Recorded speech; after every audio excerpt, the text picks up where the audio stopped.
All right. Well, thanks for joining the show, PJ. Really excited to have you here as part of Saka's Is That So, the podcast series on tech, entrepreneurship, finance, and all that good stuff. But yeah, first of all, a big welcome. Thanks, Saka. Great to be here. Excited to chat. Great. So why don't we start off a little bit about your background and how you first got into product? I understand that you've had a pretty interesting career so far, but how did you first get into product? Yeah, so product management was something that I kind of discovered during a summer internship in undergrad. So I studied bioengineering at UC San Diego, and I was able to get a job my sophomore year of college at a company called Life Technologies. And this was in the life sciences, way before my journey into deeper consumer tech. But they had product managers at this company that were working on different product lines. So Life Technologies was sort of like an Amazon, if you will, of the research lab. So they had all these different items that you could buy that would be useful, different machines, different consumables that you'd use to run experiments. And so there'd be different product managers for these different product lines that would figure out really what does the customer need, what are the main problems that they have, and how can we design a product that will help solve those problems in an efficient way. Nice.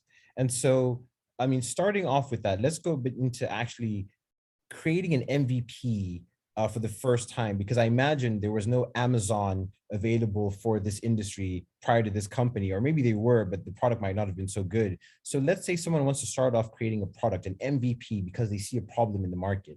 I mean, what are the first steps? How do you even go about doing that? Yeah, it's a great question. And the answers evolved over time. If you're doing something that's in the software space, there's a lot of different tools that are now available, and in many cases free, for you to be able to build something super quickly and be able to show it to people and get feedback. And I think being able to be open to getting feedback quickly in your design process is really helpful, because sometimes you can really get in your head about what you think a user might need, but the more that you can actually have a conversation with them and honestly observe them in sort of their natural environment, you can learn a lot from that. So some of the main tools that really are standards these days are things like Figma, which you may have heard of. It's a collaborative design tool that allows you to make mockups that can be mirrored to a mobile device. So it almost looks like a real working app. And on the web, there's other tools like Bubble, which is a no-code solution and allows you to build an app that can have even like login functionality without having to write a line of code. And so there's these really great tools for if you have an idea, you don't necessarily need to hire a developer in order to get it to the point where someone can actually react to it and say, hey, yeah, this is actually really useful, and here's why, versus, oh, actually, this is something that I don't need. What I need looks more like this. Yeah, that makes a lot of sense. And thank goodness for all these tools. I can imagine 10 to 15 years ago how hard it must have been to code from scratch. So the ability to use a no-code tool must mean that product MVPs are much easier to create. But then even speaking about the iteration and the cycle of changing products over time, is that a bit easier now because of these low code facilities that allow you to perhaps test out features and roll them out quickly? Or has that product cycle still remained the same as 15, 20 years ago? Well, I'd say it really depends on the size of the company and the stage of the product in its life cycle. A lot of these tools are quite flexible in the early stages. You can be swapping out colors, you can be swapping out buttons, trying different flows in a really scrappy way.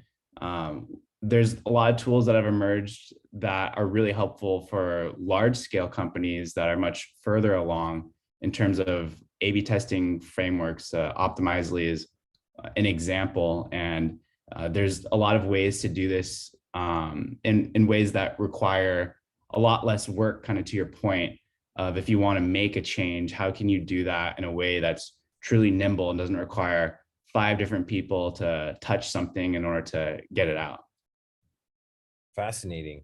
And in terms of even prioritizing features, I once worked as a marketer, a senior product marketer for a fintech company, and I would look at, trends in the market and what our competitors were doing to try and feed it to our product teams in order to prioritize new features or even new platforms to use going forward. But from your perspective, how did you guys, first of all, figure out what new features to create? And then more specifically, how did you prioritize what was most important versus what was least important? So product strategy is definitely both an art and a science. And it's usually really helpful to first think about the user and the business and how you're going to be tying them together. So starting first on the user side, we talk a lot about something called first principles thinking, which really means you're able to get down to the core why of why you're doing something and what is the value it'll be providing. And so once you're really clear on what is that value you're trying to provide to a user and why it's important that you're providing that, you can build up onto that a whole list of different problems, solutions, and eventually feature sets that are going to be important. But at the end of the day, one of the reasons why I decided to go to business school is to not only learn about how to build products, but how to build a business as well.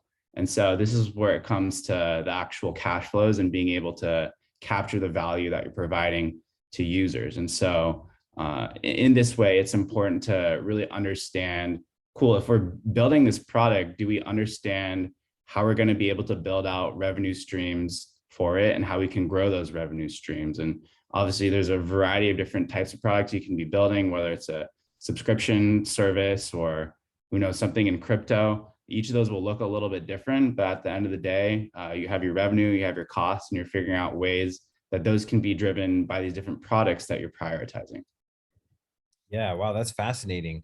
I recall some of our product guys used to mention that they would build or prioritize features based on what they could monetize, but there are other things that they would build to improve the customer experience or to improve delight, which doesn't seem like it generates revenue on the surface, but then the retention of those customers or the lifetime value is a lot longer because they enjoy using the product and they're a bit more sticky to it. So it's interesting to think of that dynamic. But you touched on something that's really interesting, which was, the ability to have a business sense as a product guy or product specialist. Do you feel like a lot of product managers, project managers, people that are focused heavily on product lack the business skills, or at least they don't have that skill set to complement their everyday work? Or do you feel like most product people have that business sense to think about, the commercialization and things that you were just mentioning? Yeah, so I'd really break it into two different categories of being a large scale company product manager versus being a product person at an early stage startup.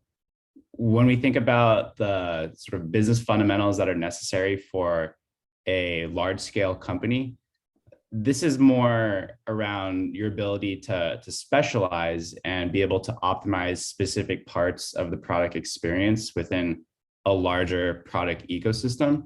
And so depending on the role and sort of how close you are to the cash flows, it is important to have an understanding on how your features are going to be driving incremental revenue at the end of the day. And it ends up being quite analytical at these larger scale companies. Now, if you take a look at the earlier stage ones, which is where sort of my interest and focus has been more recently, this is involving a lot in terms of business strategy of really where do you fit within the market and what are those opportunities for expansion of entire new product lines, right?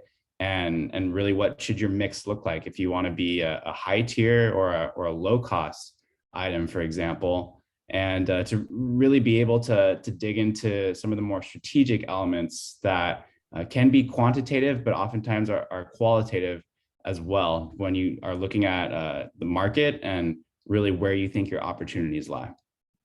Yeah, I think you hit the nail right on the head when you said quantitative and qualitative. It kind of reminds me of what you said earlier on, where it's kind of like a science and an art as well, right? So you have to look at the hard data, but then you have to have this sort of intrinsic or intuitive feel for certain things.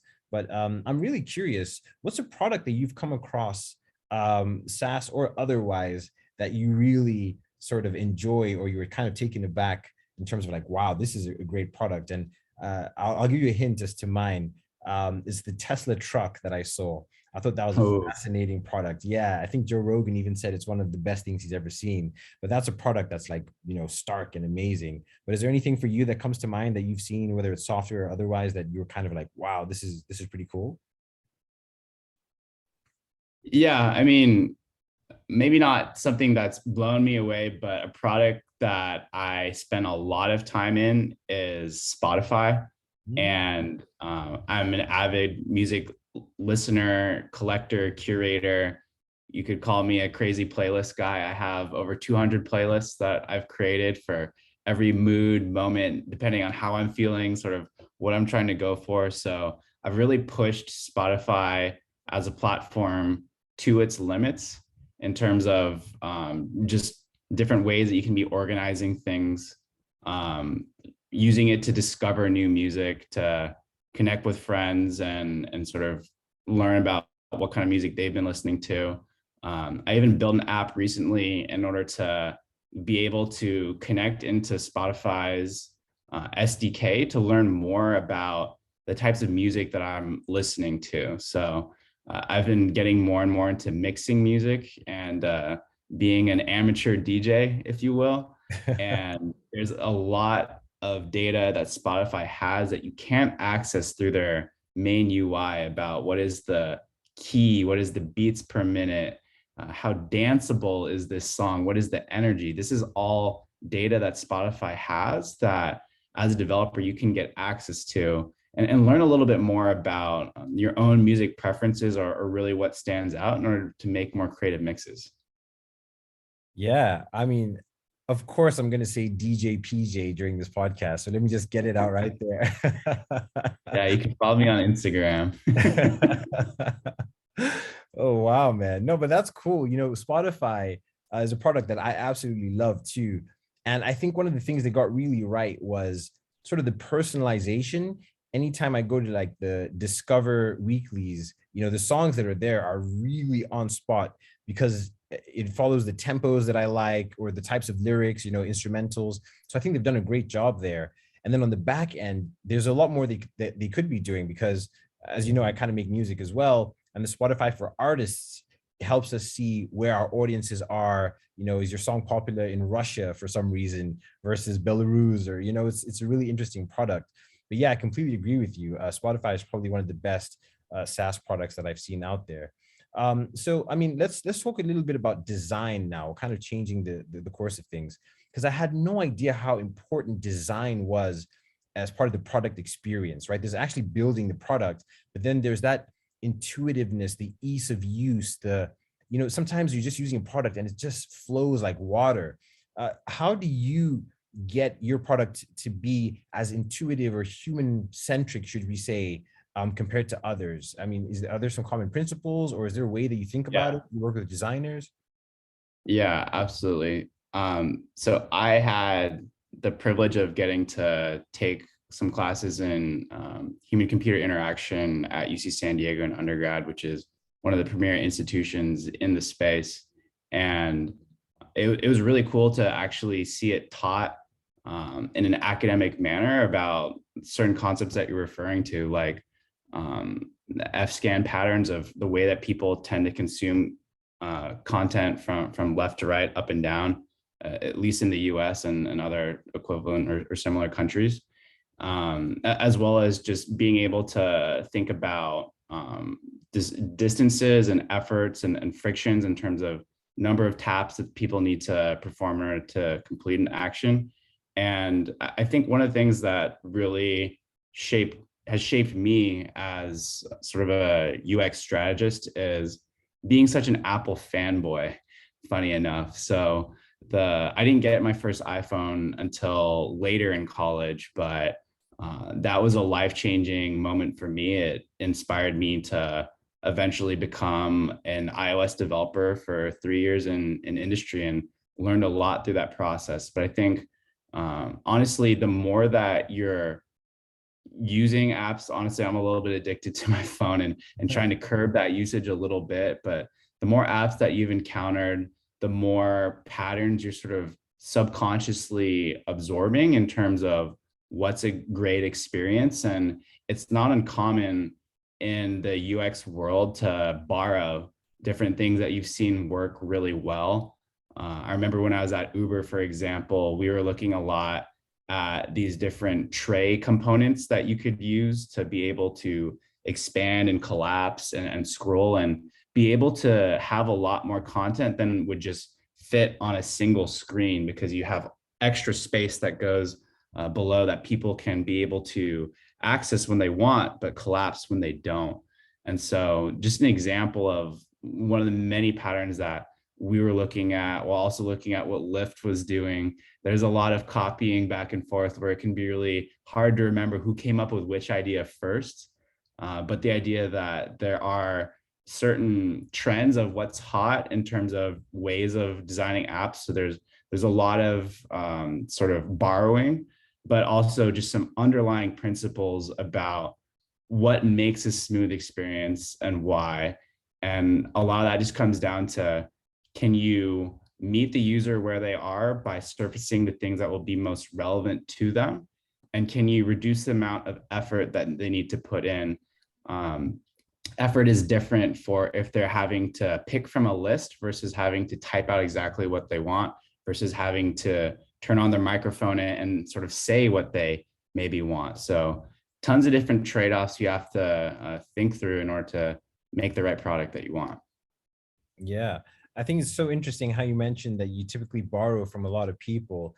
I'm reminded of the time when, Instagram brought out Reels, and I'm like, hey, this is very similar to like TikTok. This is kind of the same feature set, and then you see YouTube releases like Shorts or something like that. And you're like, hey, I've seen this, feature of this product before. And so you start to see that, in every product, because I'm guessing there's some engagement or design principles or whatever it is that's making that a new sort of way of thinking when it comes to the product and the experience.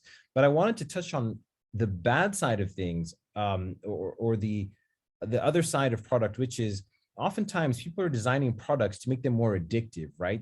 Or to be used as much as possible. So, to the point that it's affecting human behavior and the way we think, and, we're spending 23 out of the 24 hours on these apps. So is there ever a time that you can perhaps over design or make the app so good that people spend all their time in there, and they don't get to live regular or healthy lives? Do you ever think about that, or how do you think we can include the sort of understanding of that concept when it comes to product design, and not perhaps just making it addictive for everyone to use?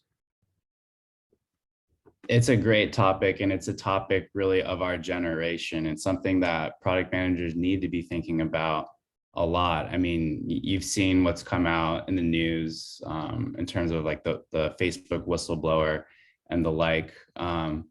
It's really important that we're having these conversations. One person that comes to mind is Nir Eyal, who's written books on this topic. I really recommend to viewers that you check out some of his work.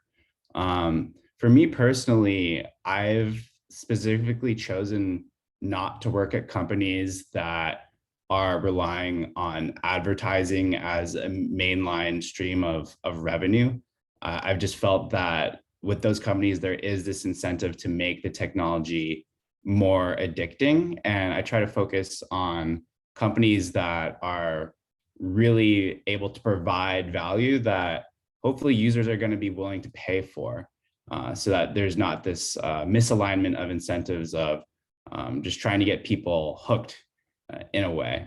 And so I think there needs to be more, honestly, transparency around how addictive some of these technologies are. I think that the way that consumer sentiment is shifting, people will start to demand more from companies to be more open about exactly how addictive what they have is, and sort of find that middle ground where people obviously enjoying and getting value out of these different technologies, but there comes a point where the benefits that they're getting with each incremental minute spent isn't really adding value to their lives. And so it's a very personal thing.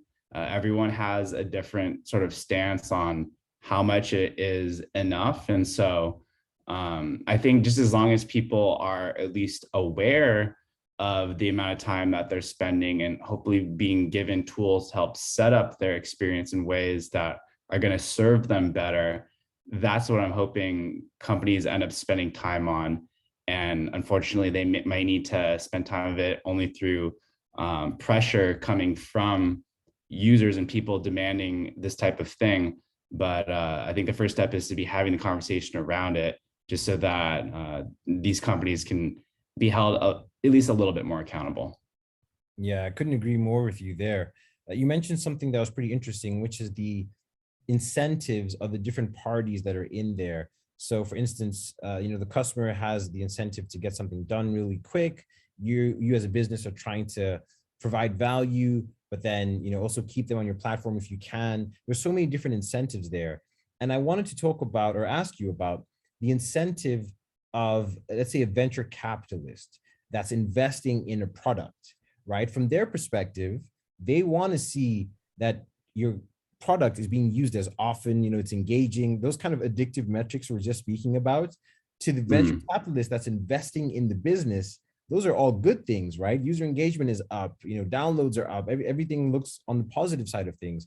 But asking about that sort of venture capitalist product perspective, I don't know how much experience you have here, but typically when venture capitalists are looking at specific products to make evaluations, to invest and all those kinds of things, what are some of the things that you see them asking, or what are the things you need to have from a product perspective to show a venture capitalist for them to give you that Series A, Series B funding, whatever it is? Are there any things that come to mind?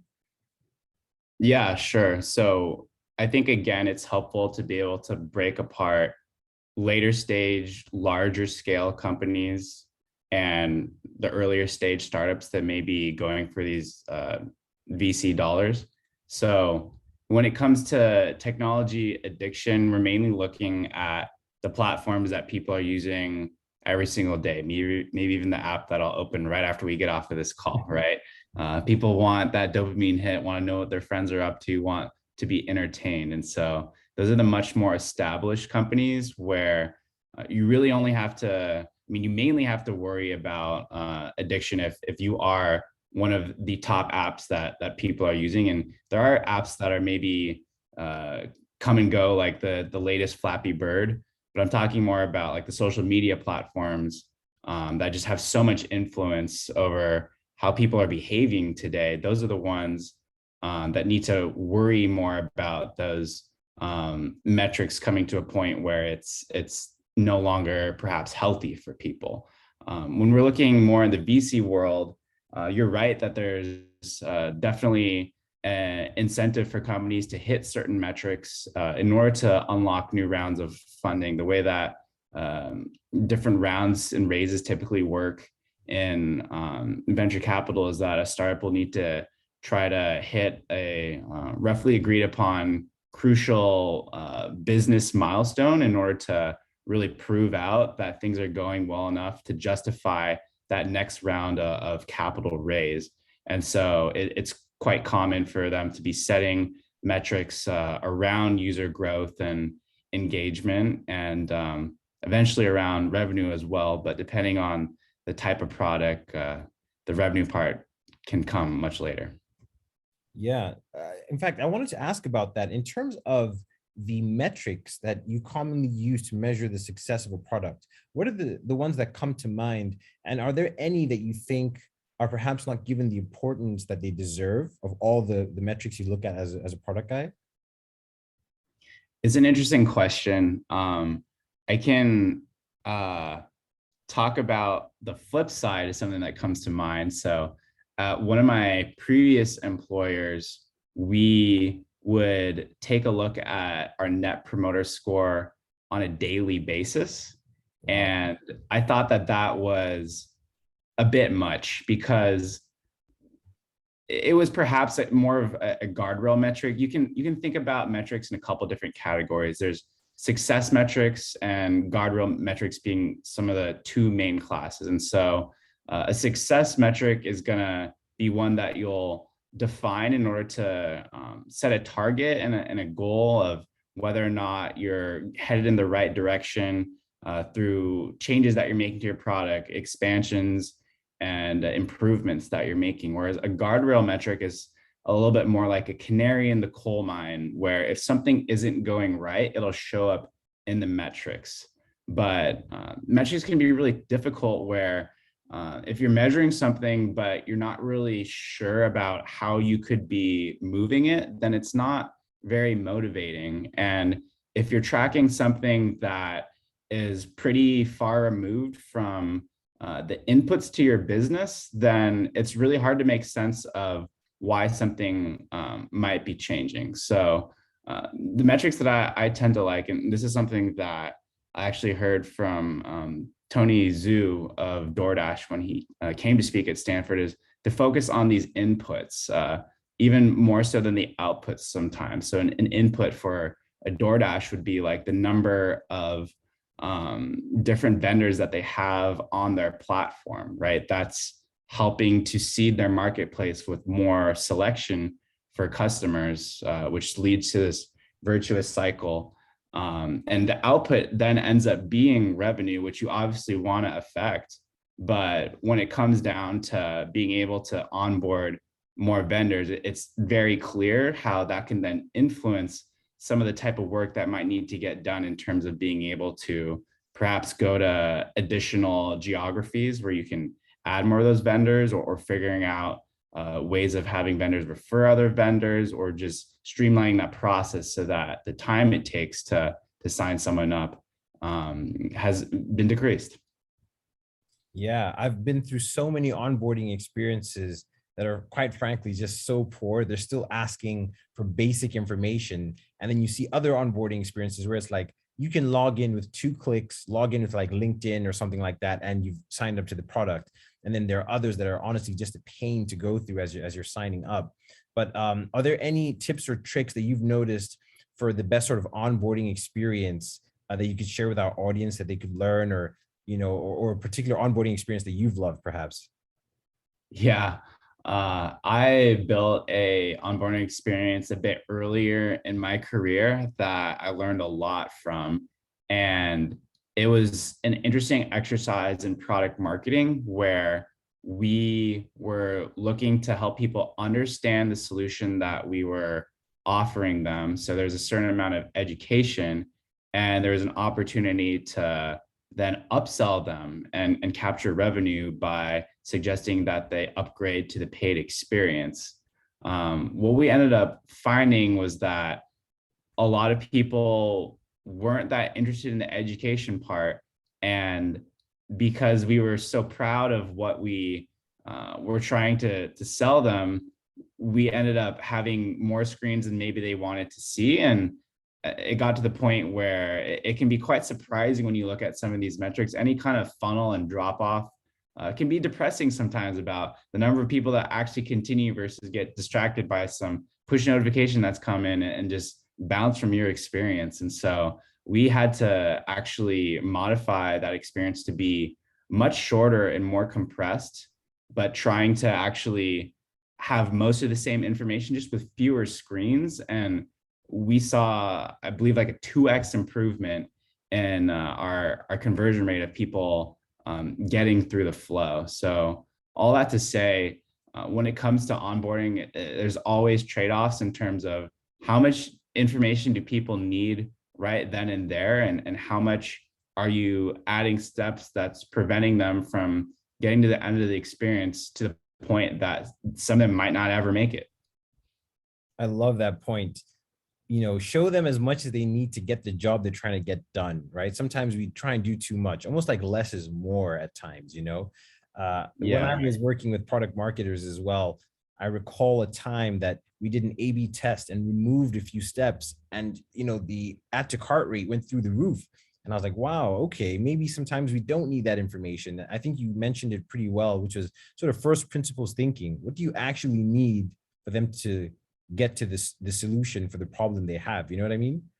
Exactly. And it can be tricky because when you're the one that's developing the feature and it's within an overall ecosystem, that feature, that moment in time is your baby and you're so proud of it. And you want to tell the user about all the reasons why they should click next.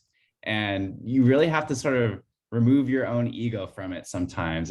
And like you were saying, really understand what do they need and are there ways that we can help them get that information perhaps later when they're more interested in learning about it. And so I think the easy way is to do it in sort of a blocking fashion where you do it all up front and there's really only one way to get the information and only one way to go through. But more and more companies are starting to invest in having ways of trying to present that information in more dynamic and contextual ways to really meet the user, to provide the information or the upsell when it's most relevant. And while that ends up being a more expensive thing to do, it usually ends up leading to better metrics. Yeah, 100%. Well, we're almost getting to the end of this conversation. Honestly, we could speak for hours because there's so much knowledge that's being shared here. But yeah, I mean, in terms of your experience and product, honestly, thanks for sharing all the great insights you've had previously. I think a lot of people get a lot of insights and sort of juicy bits that they can use here in their everyday lives as they're thinking about their MVP, their product, or even hiring a product person and getting to that next stage. But if you could leave the audience with sort of one or two pieces of advice, what would those two pieces of advice be? So think about ourselves 10 years ago in college, and we're interested in product. What would you tell the younger version of DJ PJ? Great question, Saka. I'd first start by saying that passion ends up being worth more than you realize in the beginning, especially. And so when you don't have a track record, you don't have experience yet, finding products that you're really excited about ends up showing when you come into contact with a potential employer. And so what people really don't realize is that if you want to become a product manager, it's a combination of, do you have the skill set? Do you have the right network and sort of trust built? And do you have a portfolio that you can point to? And so all these things can actually be acquired before having your first product manager job. And people don't always think about how to prepare the right way.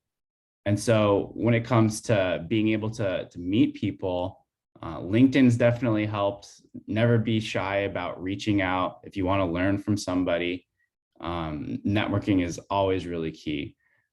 Next, in terms of having the skills, there's a ton you can learn on YouTube in terms of being able to develop, say, a Figma prototype, or even using different resources that can teach you how to think like a product manager. One of the ones that I particularly like is called stellarpeers.com. And lastly, when it comes down to having a track record, this is the one that can seem the hardest to people because it seems like a chicken and an egg.